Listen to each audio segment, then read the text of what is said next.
Post graduation झालं त्यांचं पुरातत्व विषयामध्ये. त्यानंतर 2004 या वर्षी त्यांना PhD मिळाली आणि त्याचा PhD नागपूर विद्यापीठातून MA त्यांचं नागपूर विद्यापीठातून झालं. आणि महत्वाची गोष्ट मी सांगायला विसरलो की नागपूर विद्यापीठातून ते प्रथम मेरिट होते MA ची पदवी घेताना. फर्स्ट मेरिट ही साधारण गोष्ट नाही, साधी गोष्ट नाही. कारण आता यावेळेसचे युनिव्हर्सिटीचे तुम्हाला कदाचित माहित नाही, आता सेम वाईज चालते. त्यावेळेस सेम वाईज नव्हतं. First sem, second same, third same, fourth same, fifth sem, six same अशा पद्धतीने, किंवा तिकडे PG ला पण सेम असतात.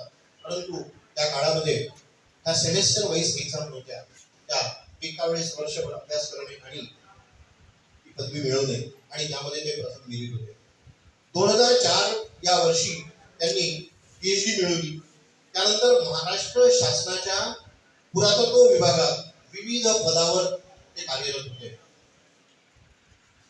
महाराष्ट्र शासन म्हणजे ते महाराष्ट्र शासनामध्ये नोकरीवर होते आणि विविध पुरातत्व विभागात विविध पदावर त्यांनी कार्य केलं. त्यांचं लेखन कार्य आतापर्यंत जवळपास म्हणण्यापेक्षा आतापर्यंत त्यांनी 14 पुस्तके लिहिलेली आहे. 14 पुस्तकांचं लेखन त्यांनी केलेलं आहे. त्यापैकी 3 पुस्तकाचे नागपूर विद्यापीठ नागपूर येथे, त्यानंतर गोंडवाना विद्यापीठ गडचिरोली, आणि त्यानंतर रामानंद तीर्थ मराठवाडा विद्यापीठ नांदेड येथे अभ्यासक्रमामध्ये त्यांची पुस्तके आहेत. त्या विद्यार्थ्यांना अभ्यासण्यासाठी नागपूर, नांदेड आणि गडचिरोली म्हणजे गोंडवाना विद्यापीठ या विद्यापीठांमध्ये त्यांचे अभ्यासाकरिता पुस्तके आहेत. आणि महत्वाचं म्हणजे MA चा जो अभ्यासक्रम आहे, MA च्या अभ्यासक्रमामध्ये त्यांच्या या पुस्तकांचा समावेश केलेला आहे. साहेबांची जी प्रसिद्ध पुस्तके आहेत, त्या प्रसिद्ध पुस्तकांची मी काही नावं सांगतो. रत्नागिरी जिल्ह्यातील किल्ले, चंद्रपूरची महाकाली, रामटेक, पुरातत्वीय शोध, संग्रहालय शास्त्र, मध्ययुगीन विदर्भाचा इतिहास, चंद्रपूर गडचिरोली जिल्ह्याचा इतिहास, भारतीय पुरातत्व शास्त्र व अनेक असे पुस्तक साहेबांनी लिहिलेले आहेत. त्यानंतर त्यांचा PhD प्रबंधाचा जो विषय होता, तो विषय होता चंद्रपूर गडचिरोली जिल्ह्याचे पुरातत्व. चंद्रपूर गडचिरोली जिल्ह्याचे पुरातत्व. आम्ही चंद्रपूर जिल्ह्याचे आहोत, कदाचित आम्हालाच आमच्या चंद्रपूर जिल्ह्यामध्ये काय काय आहे, कोणत्या कोणत्या गोष्टी आहे, काय ऐतिहासिक पार्श्वभूमी त्याची आहे, हे आम्हाला पण माहित नाही. आज तुम्हाला माहित होऊन जाईल. जवळपास 145 शोध निबंध हे राष्ट्रीय व आंतरराष्ट्रीय शोध पत्रिकेतून साहेबांचे प्रकाशित झालेले आहे. आणि हे सगळं महान कार्य करत असताना या गड संवर्धनासाठी, म्हणजे जे वेगवेगळे गड किल्ले आहेत त्या गड संवर्धनासाठी महाराष्ट्र शासनाचे विविध पुरस्कार साहेबांना मिळाले आहेत. महाराष्ट्र शासनाचे त्यामध्ये अखिल भारतीय इतिहास परिषद द्वारा सत्कार व पुरस्कार साहेबांना मिळालेला आहे. त्यानंतर विदर्भ इतिहास परिसर अमरावती वाशिम येथे साहेबांचा सत्कार झालेला आहे. पुरातत्वीय जी उत्खनने होती त्यामध्ये वीरापुरम आंध्र प्रदेश, मंदसौर मध्य प्रदेश, मांडर, नागरा, इरळा, वाशिम, रामटेक या अनेक ठिकाणी उत्खननाच्या कार्यामध्ये त्यांनी प्रमुख म्हणून कार्य केलेले आहे. या उत्खननामध्ये ते प्रमुख म्हणून त्यांनी कार्य केलेलं आहे. हा आहे त्यांचा अल्पसा परिचय. परंतु अल्पसा परिचय यापेक्षा खूप मोठा परिचय साहेबांचा आहे. ते आपल्या संपूर्ण विदर्भामध्ये डॉक्टर रा बोरकर प्रसिद्ध आहे. आमचे संस्थापक अध्यक्ष कैवल्यवासी डॉक्टर UV गेडाम साहेब यांच्यासोबत त्यांचे अतिशय जवळचे आणि निकटचे संबंध होते. साहेबांशी बरेच वेळा, कारण आमचे साहेब हे इतिहास प्रेमी होते, ते इतिहासाचेच प्रवक्ते होते, इतिहासाचेच ते प्राध्यापक होते. मॉरिस कॉलेज इथे ते उपप्राचार्य म्हणून त्यांनी आपली भूमिका निभावली होती आणि म्हणून त्या इतिहास या विषयाशी संबंधित बरेच वेळा बोरकर साहेबांचं त्यांच्याशी चर्चा झाल्या, वार्तालाप झाला आणि आज आम्ही आमचं भाग्य समजतो की साहेब आमच्यामध्ये इथे आले, आमच्या केवळ एका विनंतीला मान दिला आले आणि आपल्यासाठी ते मार्गदर्शन पण करणार आहे आणि म्हणून परत मी त्यांचं एकदा स्वागत करतो आणि मी आपल्या या विषयाशी संबंधित सरळ त्याला स्पर्श करावा अशी मी त्यांना विनंती करतो.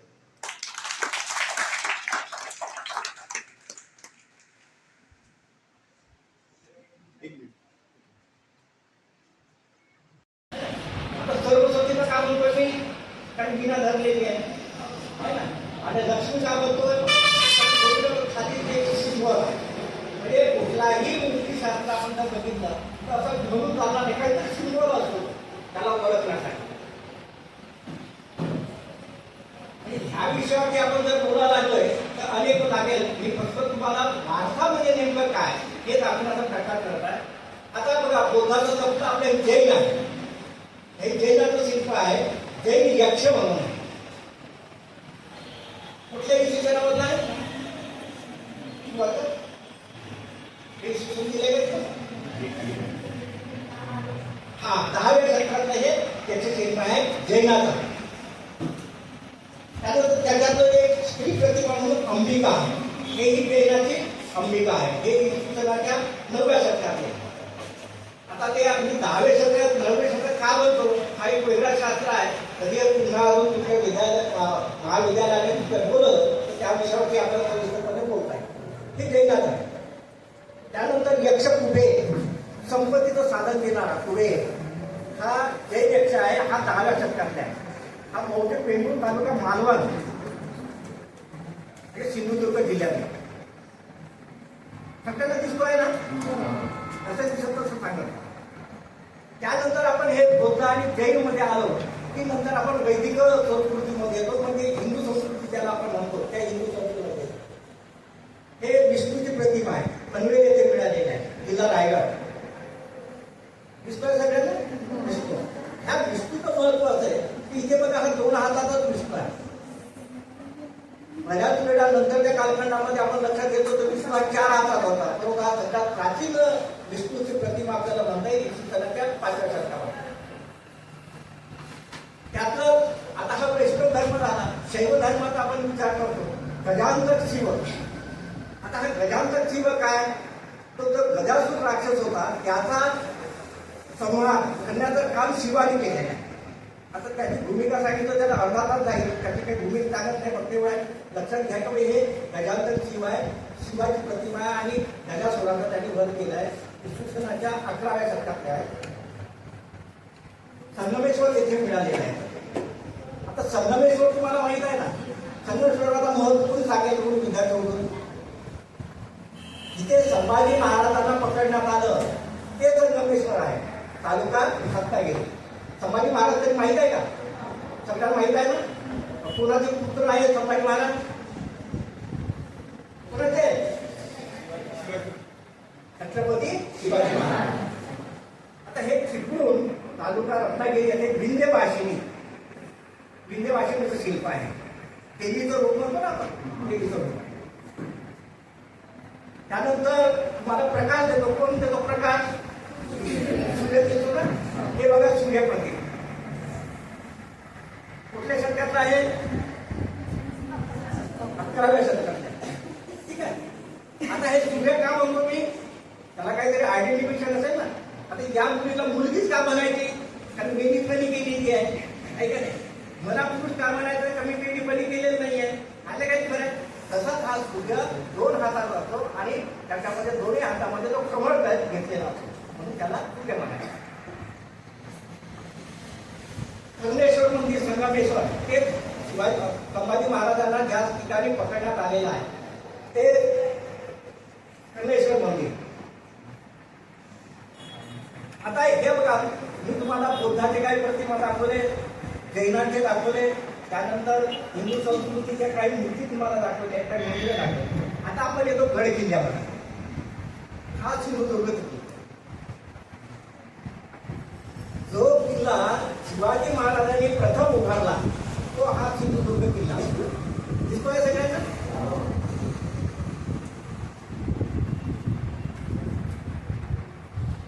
आता या सिंधुदुर्ग जिल्ह्यात एक सुंदर शिल्प आपल्याला मिळालं. मी कशाचं शिल्प आहे सांगाल का?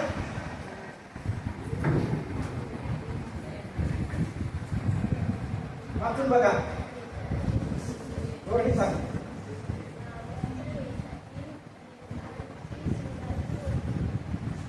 आपल्या मुलीने शिवरायाची मूर्ती नावाच्या देशातली म्हणजे शिवाजी महाराजांचं महत्व लक्षात घ्या. ज्या त्या ठिकाणी जात असेल. आता हे सिंधुदुर्ग किल्ल्यामध्ये ही मूर्ती आहे. एका मंदिरामध्ये वेगळी स्थापित केलेली हे शिवरायाची मूर्ती आहे. आणि तो वेश काय केले कलाकारांनी की दाढी नाहीये. तुम्ही आता शिवाजी महाराजांचा जर पुतळा बघितला बिना दाढीचा दिसतो का? अश्वारूढ दिसतो. पण इथे अश्वारूढ नाही आहे. ज्या ज्या ठिकाणी असेल त्या त्या ठिकाणी त्यांनी त्याचं महत्व लक्षात घेतात. कारण नावाच्या देशामध्ये हा शिवाजी महाराजांना दाखवलेला आहे. म्हणजे प्रादेशिकता जे आपण म्हणतो प्रादेशिक संस्कृती म्हणतो ते प्रादेशिक संस्कृती जपण्याचं काम शिवाजी महाराजांनी केलेलं होतं असं आपल्याला लक्षात. आता हा शेवटचा एक फोटोग्राफ आहे विजयदुर्ग. हा एक रत्नागिरी जिल्ह्यातील आहे. दिसत आहे सगळ्यांना. आता हे तुम्हाला फोटोग्राफ मी तुम्हाला सगळ्यांना दाखवलं. काय त्याचा उद्देश काय वाटलं तुम्हाला? हे काय की हीच खऱ्या अर्थानं आपली संस्कृती आणि ही संस्कृतीचा जे वारसा आहे संस्कृतीचा वारसा आहे आणि त्या वारशाचं जतन करण्याच्या संदर्भामध्ये आता हा व्याख्यानाचा उद्देश आहे. म्हणजे सर्वसाधारण तुमच्या लक्षात येईल आलं असेल की वारसा म्हणजे नेमकं काय. तर ते बौद्ध संस्कृतीचा विषय असेल, जैनांचे असेल, हिंदू संस्कृती असेल, गडकिल्ले असतील, लेण्या असतील, हे ते सगळा जो आहे हा आपला वारसा. आता मुख्य आपला जो विषय आहे त्या विषयाकडे बघूया.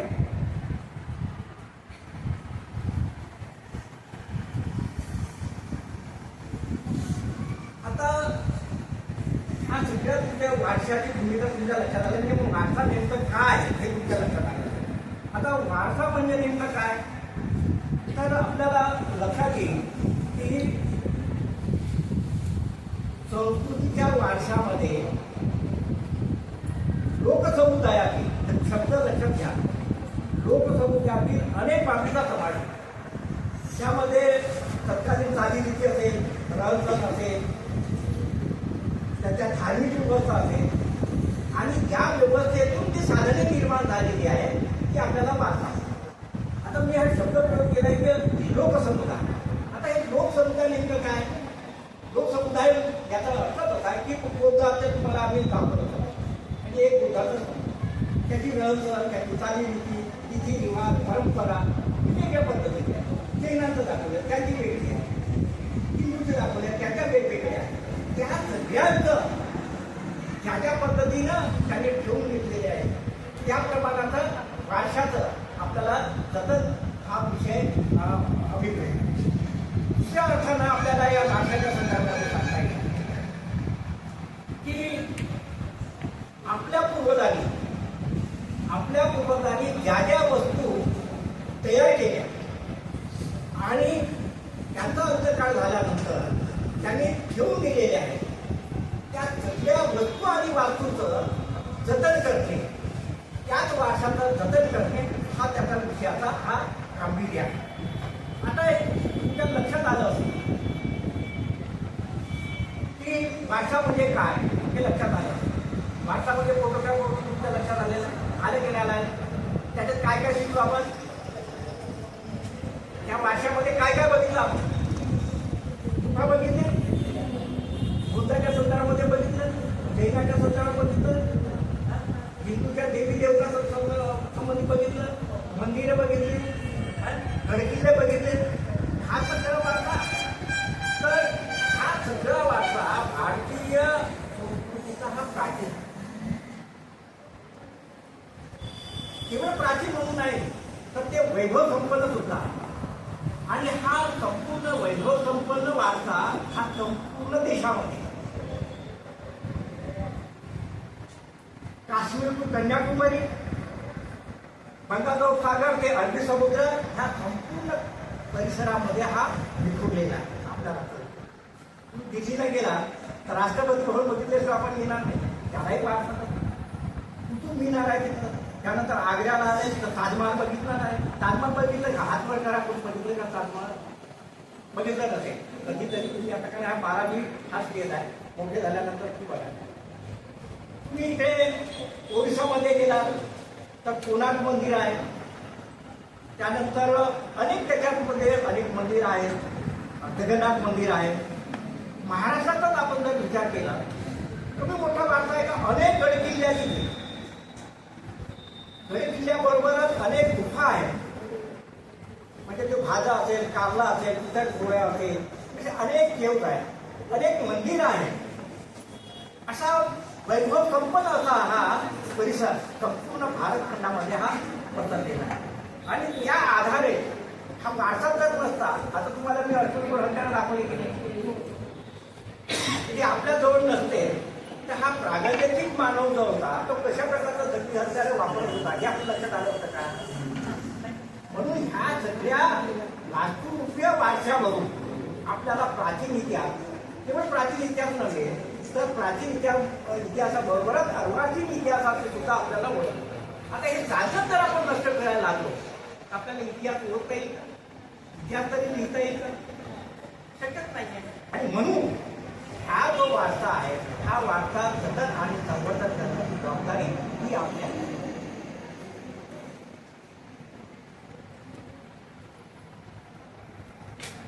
आता हे वारसाचे घटक काय तर हे पुरावश्यक आहे. मला सांगितल्याप्रमाणे ही जे म्हणजे जे अवशेष आहे ते कशामध्ये आपल्याला लक्षात येतात तर त्या लेण्यांच्या संदर्भामध्ये असेल, मंदिराच्या संदर्भामध्ये असेल, किंवा गुफेच्या संदर्भामध्ये असेल, किंवा अन्य अशा प्राचीन अवशेषाच्या संदर्भामध्ये आपल्याला लक्षात येतं. आणि हे सगळ्या देखभर पसरलेले आहे. खऱ्या अर्थानं इसवी सन पूर्व 5व्या शतकापासून, मी अगदी प्रागैतिक कालखंडामध्ये जात नाही, तर पूर्व 5व्या शतकापासून तुला मूर्ती लक्षात घ्या. तुला बसायचं आहे, तुला जर हे विषय जर डोक्यावरून जात असेल तर बद्दल सोडून जाऊ. हा ठीक आहे, पाणी पे काय काय, परंतु तुझ्याबरोबर अन्य विद्यार्थ्यांना तो डिस्टर्ब करू नका. कारण एक तर हा नवीन विषय आहे, कारण तुमचे स्टेज जे आहे ते 12वी आहे. लगेच तुम्ही आता नाटक करून 11वी 12वी आला, त्यानंतर ग्रॅज्युएशनला वगैरे झालं. हा मध्य भाग आहे तुमचा, हा जीवनामधला मध्य भाग आहे. किंवा मध्य भागातच प्रगतीला जायचे की अधोगतीला यायचे हा भाग ठरवणार आहे. किंवा हा जो विषय आहे हा विषय सुद्धा तेवढाच गांभीर्याने घेणं आवश्यक आहे. इसवी सनाच्या 5व्या शतकापासून इसवी सन पूर्व इसवी सन आणि इसवी सन पूर्व याची पण माहीत आहे का? तुम्ही एखादी वेळेस सरांना इतिहासाचे सर आहे तेव्हा विचारून घ्या मग इसवी सन काय आणि इसवी सन पूर्व काय. इसवी सनाच्या सर्वसाधारण इसवी सनाच्या 78 शतक संपन्न सुरू होतो. तेथून आपण इसवी सन म्हणतो, त्याच्या अगोदरचा जो कालखंड आहे तो इसवी सन पूर्व म्हणतो. म्हणजे इसवी सन पूर्व 5व्या शतकापासून बौद्ध संस्कृती, जैन संस्कृती ही तर आहे, त्याच्याही अगोदर जी वस्तुरूपामध्ये जी संस्कृती होती ती संस्कृती म्हणजे अश्वयुगी संस्कृती. हे आता तुम्ही सगळी हत्यारा बघितलं ते अश्वयुगी. त्याच्याचबरोबर अश्वसंस्कृती ज्या डेव्हलपमेंट झाल्यानंतर नवअश्वकाळी म्हणजे मानव शेती करायला लागलेला आहे. जो भटकंती करणारा मानव होता तो कुठेतरी गुफेत राहिलेला आहे, झोपडी बांधायला लागले. त्यानंतर अशा डेव्हलपमेंट केलेल्या आहे. त्याच विकासाच्या याच्यातून तो ताम्रशिवाय करतो, म्हणजे तांब्याचे हत्यार. आता दंडी हत्यार तो तांब्याचे हत्यार म्हणाला. म्हणजे हे बघा एक गोष्ट लक्षात घ्या की दंडी हत्यारे बनवून होता तांबडा मोठा आला हे तांब्याचे हत्यारे म्हणाला. म्हणजे याचा अर्थ तो दंडी हत्यारे सोडून दिला असा नाही आहे. दंडी हत्यारे वापरायचं तर ते तांब्याचे पण हत्यारे वापरायचे. त्यानंतरचा जे डेव्हलपमेंट आहे तो लोहयुग आहे. लोखंडाचे हत्यार मग बनायला लागले आणि लोहयुगातून मग मानवानं विकास करत करत करत तो प्राचीन इतिहास येतेला तो बुद्धा जैन संस्कृती नंतर गोळे कालखंड तुम्ही कधी वाचले असेल. गोळे कालखंड येतो, गुप्त कालखंड येतो. असा प्राचीन इतिहास आणि प्राचीन इतिहासातून मध्ययुगामध्ये मानव येतो, मध्ययुगातून आता अर्वाचीन काळामध्ये आपल्याला तर अशा प्रकारचा भव्य दिव्य नाविन्यपूर्ण इतिहास घडणाऱ्या वास्तू आणि वस्तू आपल्या भारतामध्ये संपूर्णपणे उपलब्ध. आता हे करत असताना आपण संपूर्ण भारताचा इतिहास किंवा भारताच्या भाषाच्या संदर्भामध्ये विचार न करता आपण तिथे राहतो त्याचा आपण विचार करतो. आपला नागरिक आमच्या सगळे नागरिकचा विचार केला आहे ना, कुठे ब्रह्मपुरी वगैरे कुठून आलं नाही, कोणी जपानमधून वगैरे आलं नाही, म्हणजे आपण सगळं नागरिक तालुक्यात. आता नागरिक तालुक्यामध्ये आपण तर मोठं तुम्ही रशियाचा इतिहास करता, अमेरिकेचा इतिहास मागता आपण ऐकले, पण आपल्या परिसरामध्ये काय इतिहास आहे त्याचं कधी आपण लक्षात घेत नाही. ही सगळी जबाबदारी आज माझ्यावर ते तुम्हाला मला सांगायचं की आपल्या नागरिक तालुक्यामध्ये असं काही आहे का, काय आहे का, आहे की नाही आहे सांगा मला एखादा ठिकाण आहे म्हणजे आहे. आपल्याकडे माझी जी थिंकिंग तुमची आहे हे माझ्या लक्षात आहे. तर नागपूर तालुक्यामध्ये अनेक स्थळं अशी आहेत, त्यापैकी एक मोठं चांगलं स्थळ प्रगतीची कालखंडातलं स्थळ म्हणजे नागरगोटा. आता हे नागरगोटा कुठे आहे हा पूर्ण आहे, ते कालही माहीत नसतं. एखाद्या वेळेस माफी मागतो तुमच्या सरांना सुद्धा माहीत नसेल की नागरगोटा कुठे. नागरगोटा हे मुक्तेश्वर 7 महिन्याचा डोंगर माहिती तुम्हाला, म्हणजे आपण समोर दिसतो 7 महिन्याचा डोंगर माहिती आहे. मुक्ताबाईच्या दर्शनातून जाता काय तिथे. आता हे सगळे मुक्ताबाई बघता 7 महिन्याचा डोंगर बघतात, नागरगोटा का बघत नाही. हा तुमचा दोष नाही, हा दोष आमचा. आमचा दोष याच्यासाठी की आपण सांगतच नाही ना. आणि बाबा हे जे प्रागत्याची गुफा आहे त्याच्यात चित्र कोरलेले आहे ते आपण सांगतच नाही. जोपर्यंत आपण सांगत नाही तोपर्यंत तुम्हाला कसे कळेल. हाच तर वारसा आहे ना, एका पिढीकडून दुसऱ्या पिढीकडे जाणार. म्हणजे मी आज तुम्हाला सांगितलं तुम्हाला कळलं की नाही, पण नागरगोटा तुम्हाला मुलं बाळ झाल्यानंतर तुम्ही आमच्या मुलाला सांगणार की नाही, तो विसरणार सांगणार ना. अरे बाबा इथे सातवडच्या डोंगरामध्ये नागरगोटा आणि त्या प्राण्याची गुफा आहे आणि त्या गुफेमध्ये चित्र कोरलेले ते आपण सांगणार की नाही. अशा प्रकारचा एखादी वेळेस तुम्ही तुमच्या प्राध्यापकांना विनंती करायचा आम्हाला तो नागरगोटा एकदा टाका. दुसरा एक जो भाग आहे गुरुबुले सरांनी त्याचा उल्लेख केला देवटेक. ते उत्खननमध्ये काही झालं नाही आहे ते, तर त्या देवटेकमध्ये आज तुम्ही देवटेकला गेले तर मग कशाला आणलं तुम्ही असं म्हणा, परंतु त्या स्थळाचं महत्व त्या देवटेकमध्ये आपल्याला बौद्धकालीन एक शिलालेख मिळाला. हा बौद्धकालीन शिलालेख सम्राट अशोकाच्या कालखंडामध्ये आणि तो ब्राह्मी लिपीमध्ये लिहिले. आता हे ब्राह्मी लिपीमध्ये काय भानगड आहे, तुम्ही कुठल्या लिपीमध्ये लिहिता. समजा एखाद्या पेपर्सवर होता हे म्हणता कुठल्या लिपीमध्ये लिहिता, तुम्ही लिहिता ना ते कुठली लिपी आहे.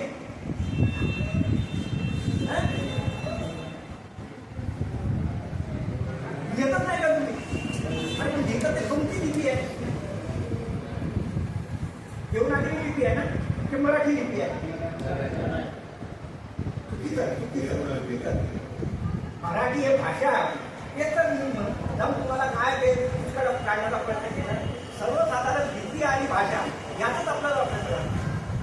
ही लिपी जी आहे ती आपली देवनागरी लिपी आहे आणि भाषा आहे ते कोणती भाषा आहे. तर ही देवनागरी लिपी आधी आपण तुमचे लिहिताना याची जन्मदाती लिपी जी आहे ते ब्राह्मी लिपी आहे. त्या ब्राह्मी लिपीतूनच आज ते नागरी लिपी किंवा नागरी लिपीच नाही आहे तर तामिळ असेल, कन्नड असेल, अशा अनेक म्हणजे बंगाली असेल अशा अनेक लिप्या या ब्राह्मी लिपीतून सगळ्या लिप्या जर असेल तर ब्राह्मी लिपी आणि खरोखरी ब्राह्मी लिपी हे नागरी संबंधित आहे, तर खरोखरी लिपी हे इस्लामिक आहे. तुम्ही उजवीकडून डावीकडे लिहिता ना, पण पेपरचा लिहितो. इस्लामिक याच्यामध्ये काय पर्शियन लिपी कशी आहे डावीकडून, अरे सॉरी उजवीकडून डावीकडे लिहितो आपण, डावीकडून उजवीकडे. आता हा खूप फरक आहे. तर अशा प्रकारच्या ब्राह्मी लिपीमध्ये लिहिलेला देवटेकमध्ये हे अशोककालीन शिलालेख मिळाले. आता हे काय सांगतो मी अशोककालीन शिलालेख जेव्हा मिळाला याचाच अर्थ असा की देवटेक आणि देवटेकच्या परिसरामध्ये किंवा नागपूर तालुक्यामध्ये बुद्ध संस्कृती ही वाढीस लागली होती हे निश्चित त्याच्यामध्ये का उल्लेख येतो? उल्लेख असा असतो की कुठल्याही प्राणी मात्राची हिंसा करू नये, हिंसा केल्यास त्याला दंडात्मक कारवाई करण्यात येईल अशा प्रकारचा उल्लेख कोण केलेला आहे? राजांची. त्याची अवहेलना केल्यास त्याला दंडात्मक भूमिका करण्यात येईल अशा प्रकारचा त्याच्यात उल्लेख केलेला. हे कोण सांगतोय? सम्राट अशोक काही इकडे आनंद नंतर लेखा केले तर अमात्य आपण पत्रकार म्हणतो तर तशा प्रकारचा तो अमात्य होता. त्या अमात्याने त्या दगडावरती करून त्याने लोकांचे म्हणजे तुमच्या लक्षात येतं का? एका शिलालेखावरून आपल्याला काय लक्षात येतं की तत्कालीन व्यवस्थेमध्ये सुद्धा ते इसवी सन पूर्व दुसऱ्या तिसऱ्या शतकातील आहे. एवढ्या प्राचीन याच्यामध्ये काय सांगितलं त्याला आपल्या संस्कृतीमध्ये की कुठल्याही प्राणी मात्राची हिंसा करू नये हे सांगितलं. आपण आता लगेच तुमच्या एखादा साप दिसला का ठेवून मारतो की ना आपण म्हणजे हे हिंसाच करतो. ते अहिंसेचे तत्व अशोकाने निघाले त्या आपल्याला त्या बुद्ध त्या शिलालेख आहे त्याच्यावर. दुसरी गंमत बघा देवटेकच्या शिलालेखाच्या दगडामध्ये त्याच दगडावरती म्हणजे मोठा एक दगड आहे त्याच दगडावरती त्यानंतर जो राजा आला वाकाटकालीन रुद्रसेन इसवी सनाच्या 4थ्या शतकात लक्षात घ्या. इसवी सन पूर्व इसवी सनाच्या 4थ्या शतकामध्ये रुद्रसेन आला आणि त्याने त्याच दगडाच्या खाली आता एखाद्या वेळेस विद्रुपीकरणाचा भाग असता तर काय लिहिलं त्यांनी तो खोडून टाकला. केलं असतं की नाही?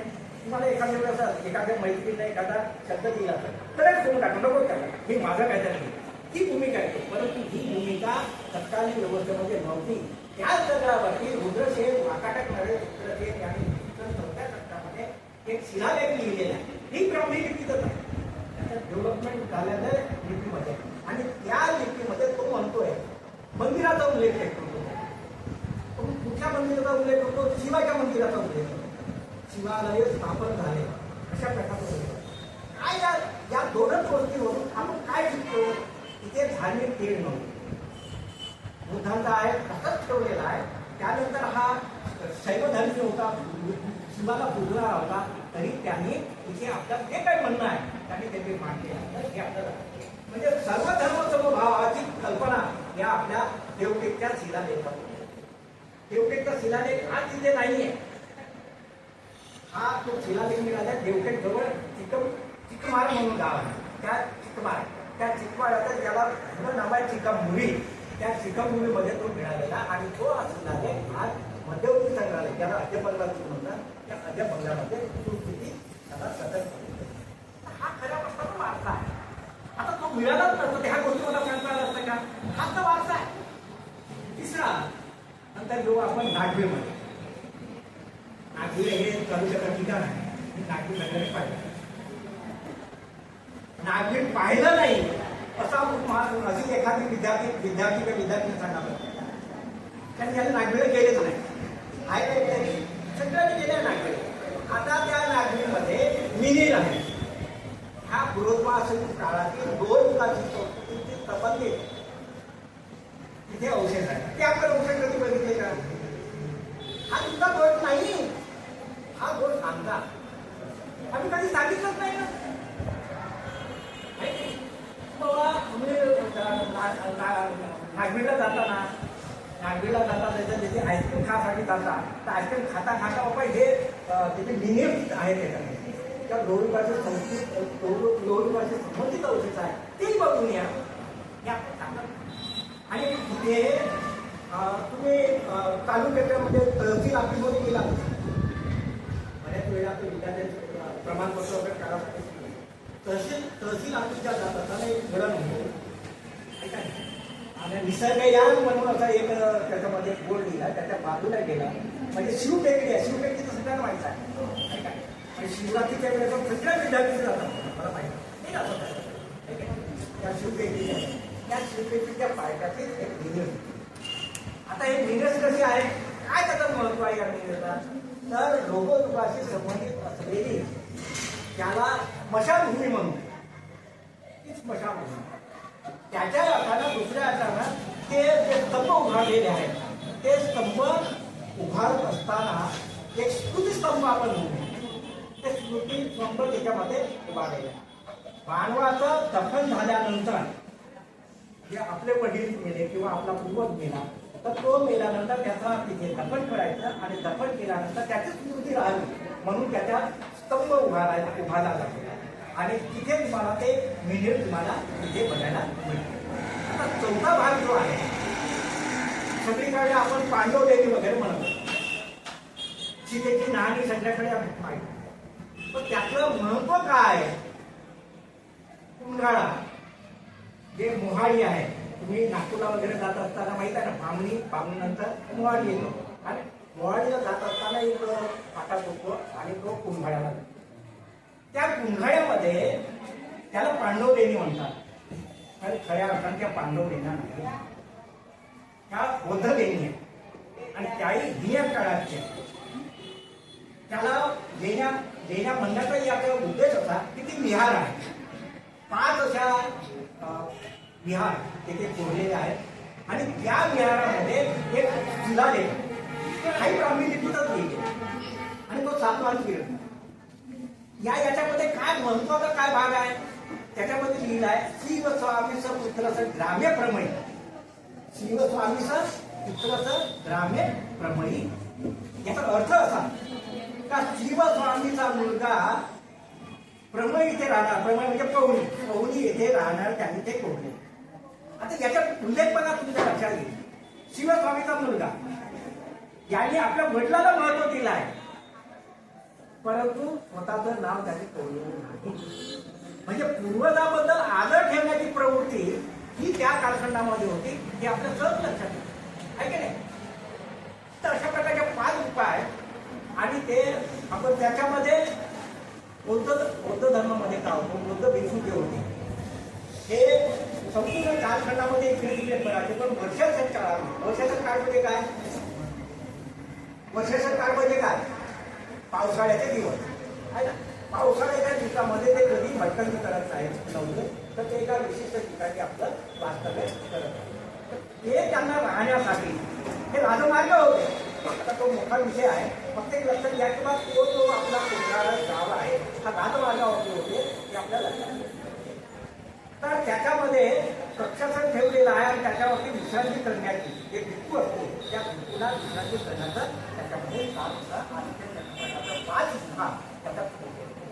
त्यानंतर आपण घेऊ गडबोडी.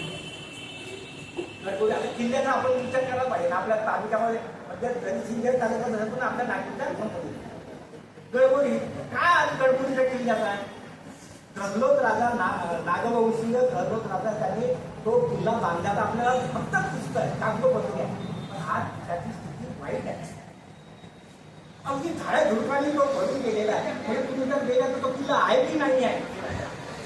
माझ्याच गावची वाढवण्या या गावची तुम्हाला लक्षात येईल तर तिथे एक किल्ला होता भोसलेंच्या काळामधला. हा तो किल्ला पूर्ण नष्ट होता. तिथे मानवानी आता वसाहती सुरू केल्या, सगळ्या झोपड्या बाजू टाकल्या. तर अशा प्रकारची जी व्यवस्था आहे याला जबाबदार कोण आहे, मानवच जबाबदार आहे. सगळी आपली संस्कृती नष्ट करतात, फक्त कागदोपत्री आज आहे मला माहित आहे म्हणून मी वाढवण्याचा किल्ला असं लक्षात येतो. आज आहे म्हणून गडबडीचा किल्ला घेतो. नंतर ते 4-5 पिढ्या जातील तर ते मंदिर विसरूनच जातील.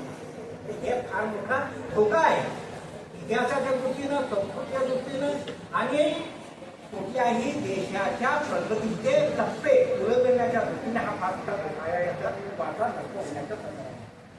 आता हे किल्ल्याचे आपण बघितलं, वाढवणा इथे तुम्ही जर घरी गेला वाढण्याची ती विचारणी आहे जरा हात वर करा मला बरे. तुम्ही कधी बालाजीस्तंभ बघितलं का तिथे? बाजारगोडी मधला जुना बाजारगोड आहे, ते एक स्तंभ आहे ना, त्याला गरुड स्तंभ म्हणतात किंवा बालाजी स्तंभ. ते कधी जाऊन बघितले का दिसली. आता हे व्याख्यान झाल्यावर तुम्ही नक्की बघा. त्याच्यात अनेक तुम्हाला दशावतारांची शिल्प मिळते. कूर्म, वराह, नरसिंह, वामन, परशुराम, राम, कृष्ण आणि कधी असे 10 प्रकारचे दशावतार असतात. त्याचबरोबर कृष्णाच्या संदर्भामध्ये हे श्रावण बाळाचं तुम्हाला त्याच्यामध्ये मिळेल नावं घेतले म्हणजे पालकाबद्दल आदर ठेवण्याचं जे काम होतं तेही तुम्हाला बघणार. तर हा जो वारसा आहे जोपर्यंत तुम्ही बघणार आहे त्यापर्यंत त्याचं महत्व हे आपल्याला कळतं. केवळ भाडवणं इथेच हे असं कंबाल कशाचं भाग नाही तर भगवगावमध्ये आहे कोंबडीला अनेक ठिकाणी आहे तर अशा अनेक प्रकारचे समजा आणि त्याचं हे जो वारसा आहे त्या वारसाला आपण जतन करण्याचा शेवटात आपल्या नागरिक तालुक्यात कायम कशासाठी केलं